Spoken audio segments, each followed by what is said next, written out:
will an AI really replace all programmers? Building a full-stack application from scratch with Spring Boot, Java, ImageJ, OpenCV, and DevOps, a journey with AI. As someone whose background isn't primarily in programming, jumping back into development was a challenge.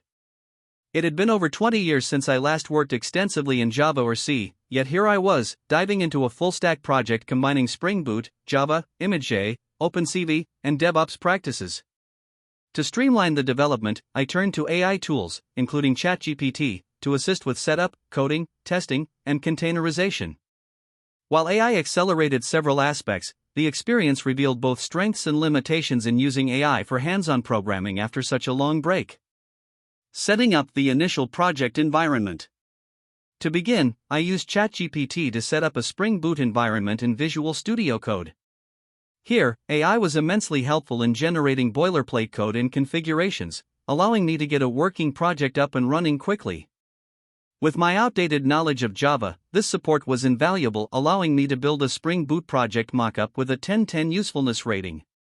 As I advanced, though, the limitations of AI started to show, especially as it struggled with managing larger architectures.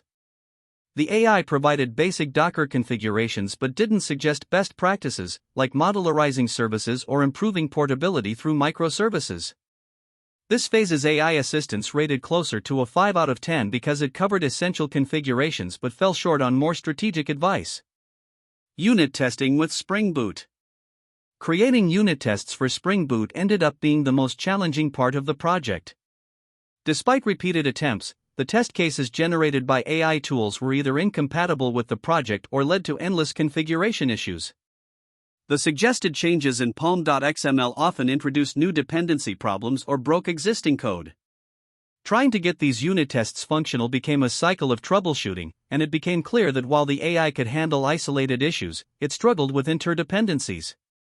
Ultimately, I rated the AI a 110 for unit test generation because it caused more issues than it resolved. Experience with libraries. ImageJ. This Java-based library was relatively easy to use, except for the fact that there are two incompatible generations of ImageJ, a 1 and a 2. Often, the generated code would mix the two or provide syntax for one but suggest corrections for the other, causing an infinite loop. This was only broken when I used a separate AI tool and asked the question differently. The prompt is everything. OpenCV. This C++ library with a Java wrapper was more familiar territory for me, thanks to my past experience with J&I. However, AI assistance was limited, especially with JVM crashes caused by the shared library. The AI couldn't figure out many of these issues. System.out. When using Docker containers, never send console or debugging output to stdout. It will break your code and crash your JVMs. Despite this, AI tools continuously proposed using system.out for debugging and never suggested that OpenCV and ImageJ might have embedded such calls. Once I figured out the issue, the AI did help me fake out the system.out calls, but I wasted nearly 2 days on this problem, which was twice as long as it took to build the rest of the app. Dependency management and limitations of AI suggestions.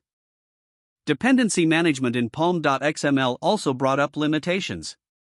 Although AI provided some initial guidance for adding basic dependencies like Spring Web and JPA, its recommendations became inconsistent and buggy once I integrated image processing tools like ImageJ and OpenCV. Conflicting suggestions arose, especially when combining JUnit 4, JUnit 5, and Mockito dependencies. This experience reinforced that while AI could help with standard setups, dependency management in a complex project is still largely manual. I rated AI's usefulness a 310 for dependency management due to recurring conflicts and compatibility issues. Using AI for DevOps and Docker. One of the most beneficial areas of AI assistance was with Docker and DevOps setup. ChatGPT was invaluable for defining a portable environment through Dockerfile and dockercompose.yml, allowing me to streamline my CI/CD pipeline and ensure the application runs consistently across various systems. The AI's guidance was particularly helpful in configuring Docker services and setting up Bitbucket integration for source control, making this one of the highest-rated areas with an 8 out of 10 in usefulness. However, some configurations remained complex, such as setting the correct JVM parameters for JDK mission control in a containerized environment. Since I wanted to stick to free tools as much as possible, I opted for JMX over paid options like JProfiler. AI was unfamiliar with JMX configurations, and setting it up with Docker took considerable research outside the AI's recommendations. Debugging and troubleshooting challenges. In terms of debugging, AI proved to be a mixed bag. AI suggestions were effective for minor syntax errors and optimizing simple code snippets. However, as with dependencies, debugging became more challenging when the errors involved multiple files or complex interactions between components. The AI's limited scope meant that it couldn't always provide context-sensitive insights, which sometimes led to wasted time on dead-end suggestions. I gave AI a 5/10 for debugging, recognizing its value for straightforward issues but noting its limitations with multifaceted problems. Choosing between free AI tools for Visual Studio Code. Since I aim to use free tools whenever possible, I experimented with various AI plugins for Visual Studio Code to supplement my ChatGPT experience. Here are a few takeaways from the tools I tried. Codium. Among the extensions, Codium was the standout performer, seamlessly integrating with ChatGPT and offering relevant, context-aware suggestions.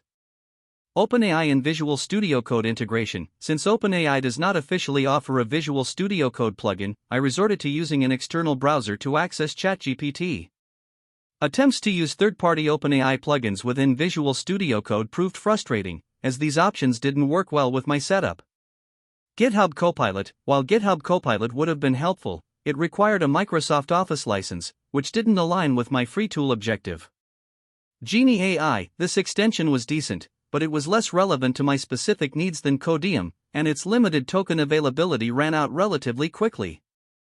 In addition to these, I explored a few other plugins, but most required paid subscriptions, making Codium my preferred choice due to its performance and free access. Overall, finding effective tools with no-cost options was possible, but it required some trial and error. Documenting and profiling the application.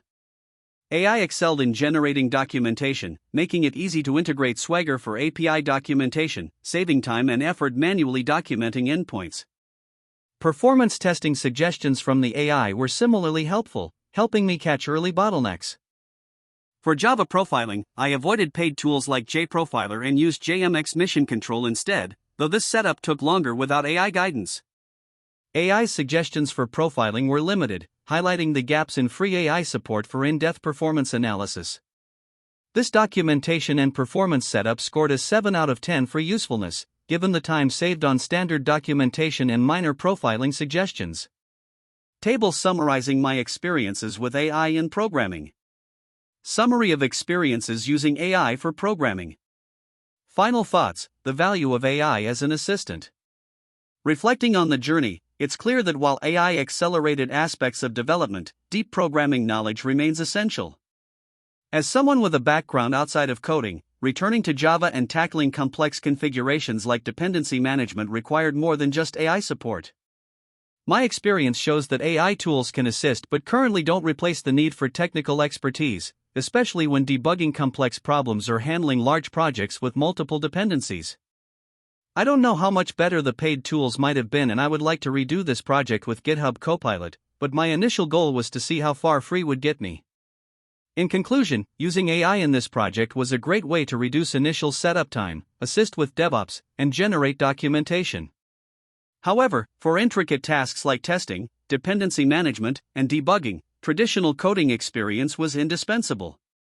I'm looking forward to seeing how AI tools evolve to better handle larger, interconnected codebases, which could unlock even more productivity for developers at all levels.